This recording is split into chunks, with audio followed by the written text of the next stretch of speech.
একটি হচ্ছে যে এই বাংলাদেশে গত ১৬ বছর ধরে যে মানবতা বিরোধী অপরাধগুলো সংগঠিত হয়েছে সেই অপরাধের যিনি প্রধান আসামি অর্থাৎ অপরাধের নিউক্লিয়াস শেখ হাসিনা, তার মামলার তারিখটা নির্ধারিত ছিল এবং দ্বিতীয় মামলাটিতে বাংলাদেশের মন্ত্রিপরিষদের যে সমস্ত সিনিয়র সদস্য, আওয়ামী লীগের সাধারণ সম্পাদক ওবায়দুল কাদের সহ সাবেক স্বরাষ্ট্রমন্ত্রী সহ ক্যাবিনেটের উল্লেখযোগ্য সদস্যবৃন্দ, সাবেক প্রধানমন্ত্রীর যে সমস্ত উপদেষ্টা, যারা তাকে এই ধরনের জঘন্য মানবতা বিরোধী অপরাধ সংগঠনের পরিকল্পনা প্রণয়ন, পরিকল্পনা বাস্তবায়ন, এটাকে উস্কানি দেয়া, নানানভাবে এই অপরাধ সংগঠনের ব্যাপারে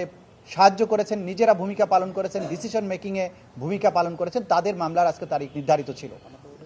আমরা আজকে অপরাধের যে নিউক্লিয়াস শেখ হাসিনার মামলায় আদালতের কাছে উপস্থাপন করেছি যে আমরা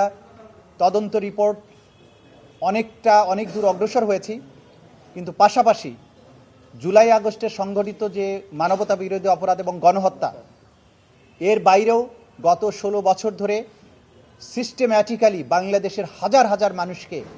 শেখ হাসিনার নির্দেশে এবং তার পরিকল্পনায় গোপন কারাগারে নিষ্ঠুরতম পন্থায় বছরের পর বছর আটক রেখে তাদেরকে নির্যাতন, হত্যা করা এবং তাদের লাশকে সিমেন্টের বস্তার সাথে বেঁধে বিভিন্ন নদীতে ফেলে দিয়ে নিশ্চিহ্ন করে দেওয়ার যে অপরাধগুলো সংঘটিত হয়েছে, সেই ব্যাপারে সরকার কর্তৃক গঠিত যে গুমের কমিশন, একজন মাননীয় বিচারপতির নেতৃত্বে গঠিত যে কমিশন, সেই কমিশনের অগ্রবর্তী প্রতিবেদন যেটা রাষ্ট্রের কাছে সেই কমিশন জমা দিয়েছেন, তার আংশিক বাংলাদেশের মিডিয়ার জন্য উন্মুক্ত করা হয়েছে, যেটা গত দুদিন ধরে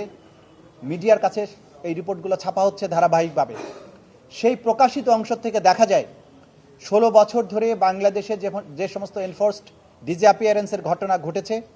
নিষ্ঠুরতম পন্থায় মানুষকে বছরের পর বছর গোপন কারাগারে আটক রাখা হয়েছে, তাদেরকে নিষ্ঠুরতম পন্থায় হত্যা করে তাদের লাশকে নদীতে বা খালে বিলে ভাসিয়ে দেওয়া হয়েছে, ডুবিয়ে দেওয়া হয়েছে। এই অপরাধগুলোর সাথে তদানীন্তন প্রধানমন্ত্রী এবং অপরাধের নিউক্লিয়াস শেখ হাসিনা সরাসরি সম্পৃক্ত ছিলেন মর্মে সেই কমিশন তাদের মতামত ব্যক্ত করেছেন। একই সাথে তদানীন্তন সময়ে কয়েকটি গোয়েন্দা সংস্থার প্রধানেরা যারা এই অপরাধগুলো করেছেন, তাদের বিভিন্ন ধরনের স্বীকারোক্তি বা তাদের যে বিভিন্ন বক্তব্য, পাশাপাশি গোপন কারাগারগুলোর অস্তিত্ব তারা খুঁজে পেয়েছেন, সশরীরে তারা সেগুলো ভিজিট করেছেন, ভিকটিমদেরকে দিয়ে সেই কারাগারগুলোকে আইডেন্টিফাই করেছেন। এই সমস্ত অপরাধের যে অংশটুকু, সেই অংশটুকুর ব্যাপারে আমরা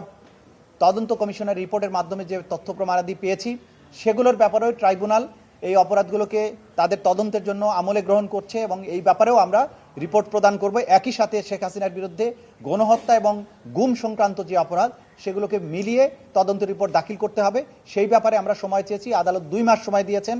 আগামী ১৮ই ফেব্রুয়ারি এই মামলার পরবর্তী তারিখ ধার্য থাকবে এবং আমরা চেষ্টা করব এর মধ্যে যাতে একটা অগ্রগতি প্রতিবেদন অথবা সম্ভব হলে তদন্ত প্রতিবেদন যাতে আমাদের তদন্ত সংস্থা দিতে পারে, সেই ব্যাপারে আমরা দিনরাত কাজ করব, আমরা সচেষ্ট আছি।